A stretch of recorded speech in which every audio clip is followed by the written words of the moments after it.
38 Guilt, Atonement, Expiation. August 16, 1943. My German friends, we have spoken of collective guilt in this war. We have realized that the fate which is now working itself out throughout Germany is a consequence of German guilt. Where there is guilt, there is an atonement. No one escapes this eternal law of all life. When millions of Germans must leave their homes because a rain of fire can at any moment break out of the dark clouds, when families are separated and buried beneath ruins, when all of that is now occurring, then this is atonement for the guilt of the preceding years. The ruins in Hamburg, Cologne, and Essen are the atonement for the ruins in Madrid, Warsaw, Rotterdam, and London. The migration out of the German industrial cities is atonement for the migration out of the Belgian villages. And today, when the trains with Germans who are fleeing from the cities roll from west to east, this is an atonement for the death trains that, filled with Jewish women and children, drove out of all German cities to certain death. The German cities slept when the death trains rolled through their stations. Now they are awoken by the fire from heaven.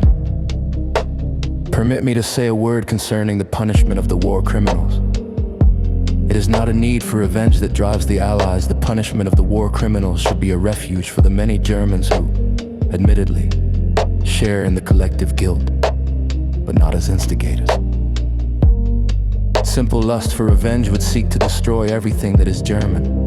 For that reason, the work of atonement should be put into the hands of people who want justice exercised, even in relation to those who have trampled all justice underfoot.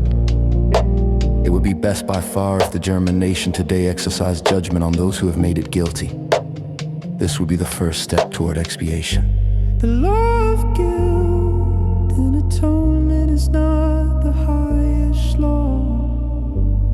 Over it stands the law of expiation. Just as a meaning of atonement is that one parts with that through which one has become guilty, so also in the life of nations the meaning of expiation is that a nation separates from that through which it has become guilty. The atonement for the guilt into which the Nazis have misled the German nation. As the significance of separating the German nation from its seducers, when that has occurred, atonement is turned into expiation. The Nazis want the entire German nation to carry out so many crimes, to entangle it so deeply in its own guilt that no further separation is possible. They want to create a solidarity of guilt. You must see through this policy and thwart it. The Nazis inside and the German haters outside have a silent agreement. They want to allow the German nation to sink deeper and deeper into guilt. The German haters in order to destroy it. The National Socialists in order to be destroyed with it.